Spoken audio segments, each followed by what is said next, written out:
Hi, my name is Lexi. Welcome back to my channel. Today I'm not going to be doing my regular weekly update. I will have a 2-week update in my next video because today I wanted to do a tips for a fasting day video, which I've been wanting to do for a long time. Ever since I started YouTube, actually, I've been thinking about this. So I'm going to give you 22 tips that I have used over the time that I've been fasting. I've been alternate day fasting for almost 16 months now. And so these are things that have helped me, and I hope they will help you as well.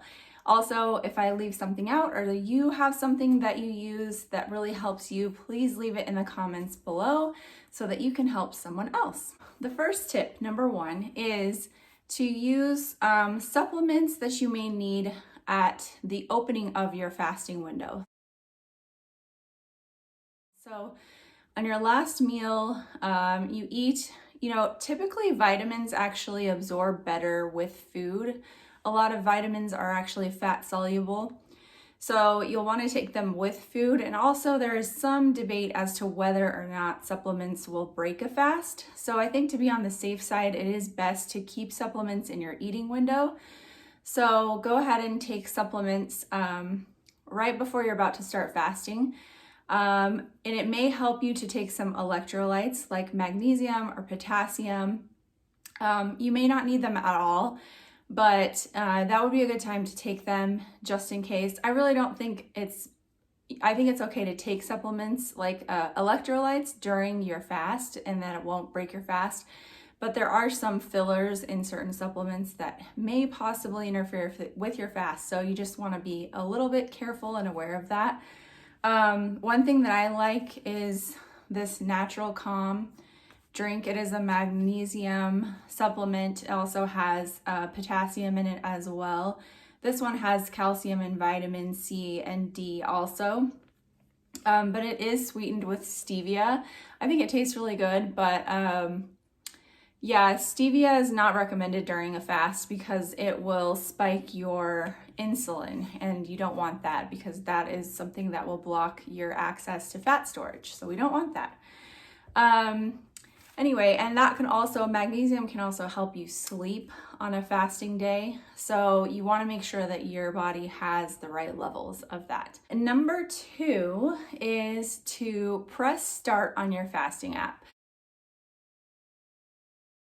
So whenever I start my fast, I press start on my fasting app. I use the Life app.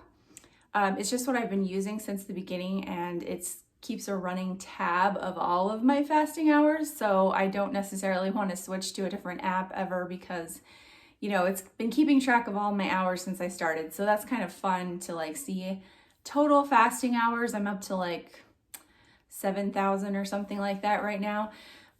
So it's kind of fun. But there's a lot of apps out there. There's the Zero app.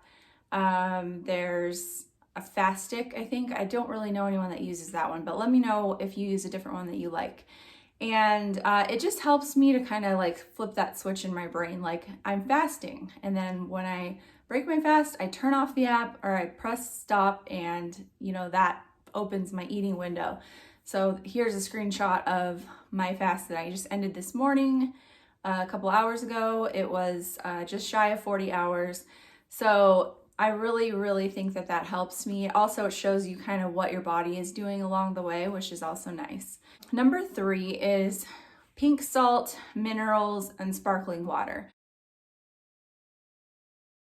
So during the day, if you're feeling a little headachy or something like that, I think one of the most helpful things is honestly just simple pink Himalayan salt. I get this at Costco. You can get it anywhere. And I just sprinkle a little bit on my palm and I lick it off, Nothing precise, nothing crazy, just really whatever I need when I need it. Also, if you feel like you need a little bit extra minerals, you could take these trace mineral drops. And I'll link these things, any products that I mentioned, down below if you want to check them out. I don't think these do not taste good. I don't enjoy them, but they have helped me sometimes just with the headachy kind of feeling. Another option too is mineral water. The sparkling mineral water. This one is from Costco and I like it. I don't drink this a lot just because I kind of forget about it. You can also just drink hot water, which I know sounds really weird, but you know, people like it and I think it's okay. It is a little weird, but like you just warm up some water and drink it hot. Also, you can of course drink coffee or black coffee, black tea, green tea, just clean, you know, no added sweeteners or flavors. That's the best way to do it. Number 4 is to listen to podcasts or watch YouTube videos. So like this one, you know, and then there's some bigger channels that have a lot of the science that's also really helpful. I'll link down below some of my favorite YouTube channels that I'm currently watching, and that helps me just to stay motivated. Also to watch other people who are doing fasting along with me is also inspiring. And I had a whole YouTube video. My last YouTube video was all about podcasts, and I love podcasts, especially fasting podcasts, especially the intermittent fasting stories podcast, which is my favorite because there are so many stories that I just connect to and they inspire me, they keep me motivated.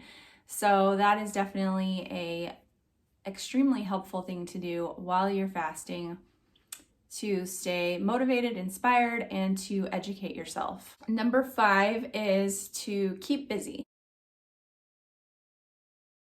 So a lot of people will give you this advice, and obviously if you are working or taking care of kids or you have stuff you need to do, you're gonna be busy, and that will keep your mind off of food, which is always helpful.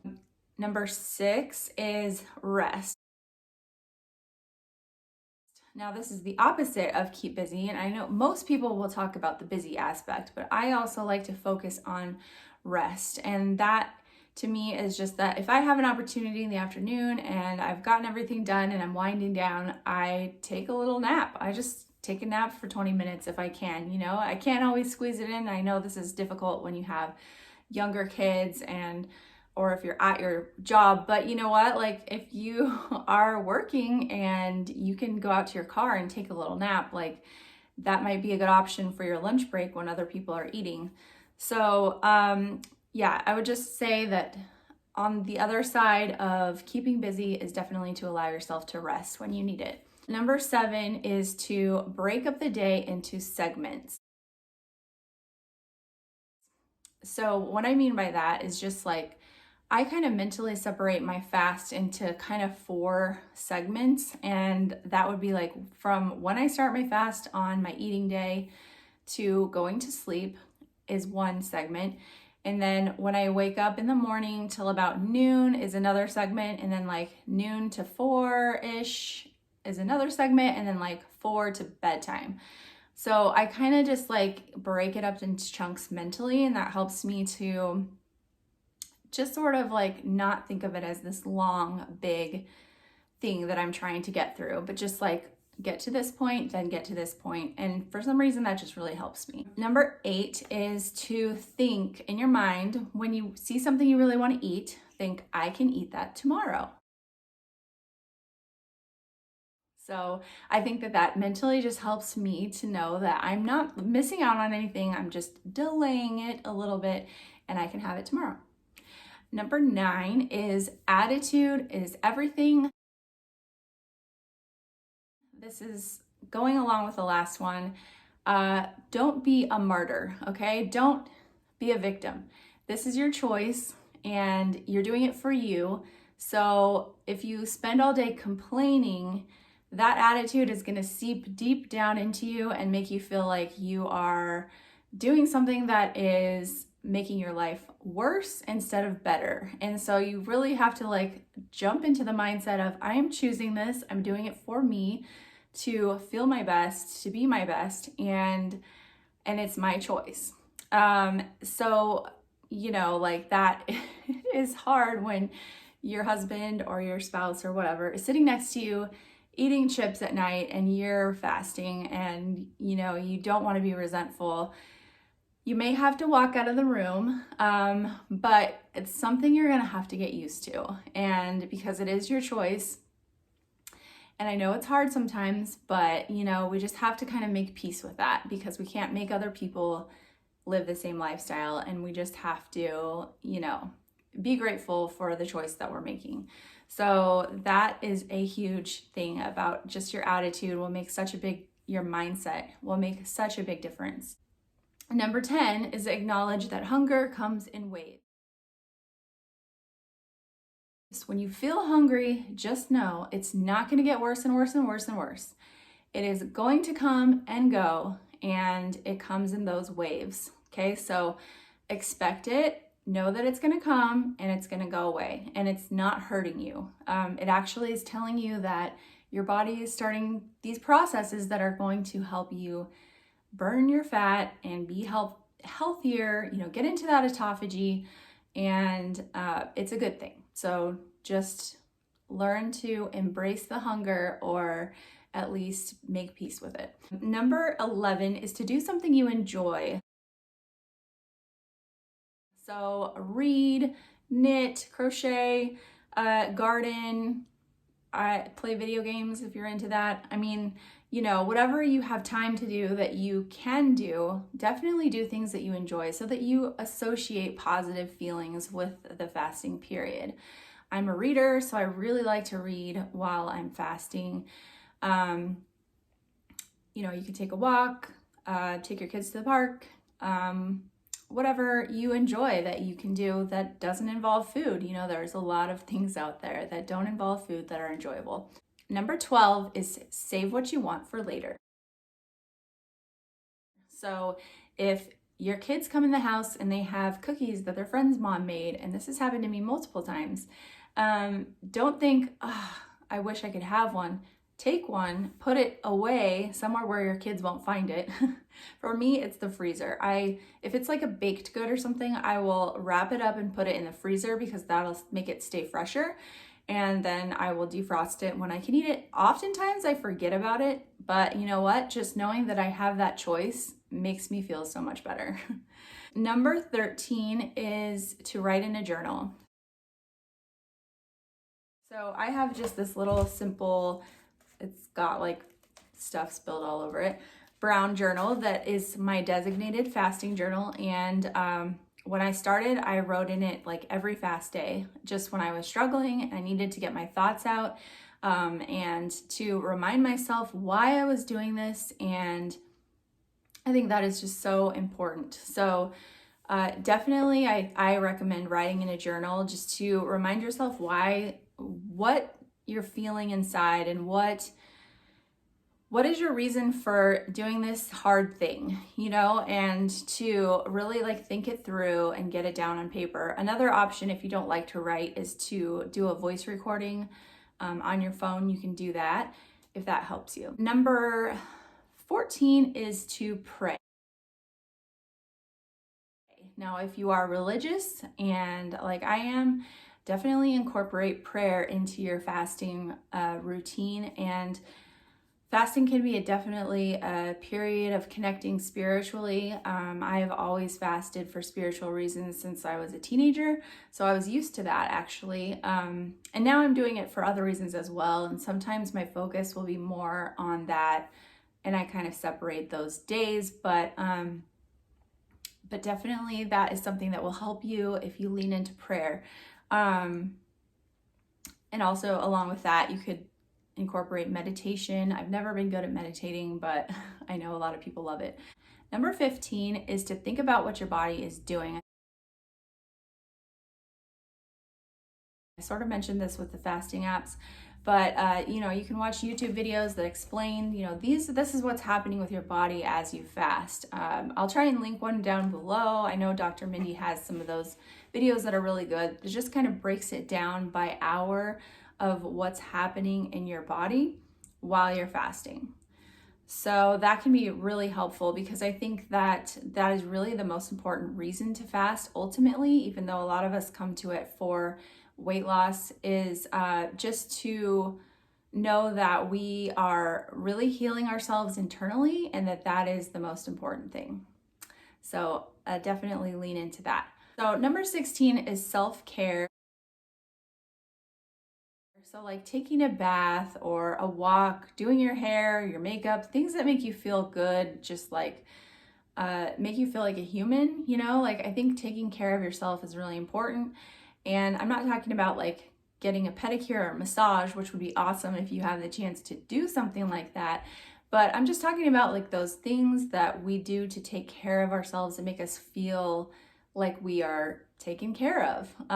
Resting, making sure your mental health is taken care of and that you're getting down those feelings that you're having with the journaling or whatever it is that you need to take care of yourself physically and mentally. Number 17 is to look forward to things.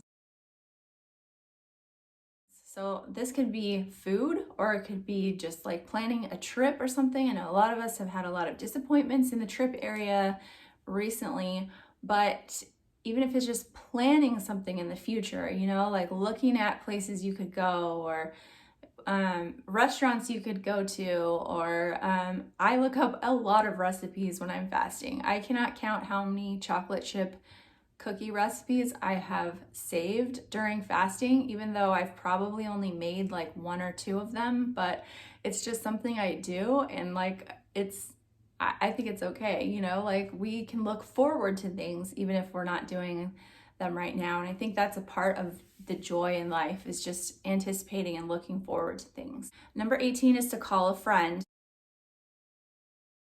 So I think it's awesome if you can find someone that they don't necessarily have to be doing it with you, but just someone who supports you, who will listen to. It doesn't even have to be to call and like tell them your struggles, but just to talk to them, you know, and let them know I'm fasting. I just need a distraction right now. And they'll understand, you know. And that also, on the flip side of that, you may have to avoid certain people when you're fasting, and I think you'll know who those people are, but you know, who may not understand, who may try to sabotage you. You want to steer away from those people if you can, or at least avoid the topic of fasting if they are not supportive. 19 is to join or follow Facebook groups or Instagram accounts that uplift and inspire you. And on the other hand of that would be to unfollow groups that bring you down. So, you know, whether it's groups that bash on intermittent fasting or are just negative and make you feel low and uninspired, make you feel bad about yourself, like there's just no time in life for things like that. We just don't need that in our lives. So cut it out, unfollow them, and you will be happier for it. That's my tip for you. Number 20 is to embrace the smell. Now, I know that people really worry about this, that, you know, cooking while they're fasting or being around other people that are eating while you're fasting and you're smelling the food and you're looking at the food. I've kind of learned to embrace it because I always have to prepare food for my family while I'm fasting. And I just breathe it in. I just inhale the smells and I love it because it's like I'm looking forward to what I can have the next day. And it's like I'm almost eating the smells, you know? And so I don't know, I just really embrace it. And I feel like if you have to prepare food for other people, that you're gonna have to do that as well, because you'll have to get to the point where you're at peace with it. Number 21 is to eat enough in your eating window. So this is kind of retroactively, make sure that in your eating window, you are eating enough and you are eating a wide variety of food to, like, you know, get your nutrients in, because your fast is going to be a lot easier if you have eaten well the day before. And some days are just like that, where you've eaten a lot of crap one day and then you fast and you have to kind of get through it. And that's how you learn. You know, you just learn that, oh, that didn't work very well for me, so tomorrow I'm going to make better choices. And at least get in those good foods, even if I do have some treats or a few junky things or whatever. At least you're getting in those nutrients so your body isn't like searching for them while you're fasting.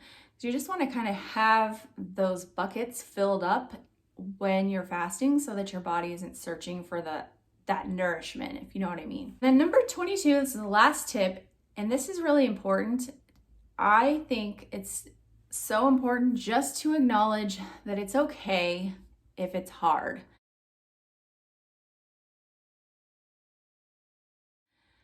I think we just, in our life now, in the modern times, we just want everything to be easy and we want things to be fast. We want fast results. We want, all these hacks to make life just seamless and easy. But things that are worth having are also worth working for, and they're going to be hard at times. And the other thing to think about is just that remember how your life was before and how hard it was then. I know for me, life was so much harder before I fasted. I had all this brain fog all the time, this fatigue. I felt out of control. I just had these cravings all the time. I was just like grumpy all the time, and just, my weight was going up and up and up, and I just felt so out of control and just gross. And so I know that this is the way for me to feel better and to control my weight and to control my cravings and to heal my relationship with food. It has just improved exponentially. I'm so grateful for it. And so I don't want to go back. And so even when I'm struggling through a fasting day and it's hard, I know that this hard, I'm choosing this hard. You hear that phrase, choose your hard. And this is the hard that I choose. And honestly, even though it is hard sometimes, it is overall so much easier and simpler. It simplified my life so much, especially compared to the diets that I've done. This is so much simpler, just takes all of that off of my brain, and I am so grateful. So those are my tips, and I hope that helps you. I really do. And let me know if you have anything to add to that. And I hope you are all well, and I will see you next week. Thanks. Bye-bye.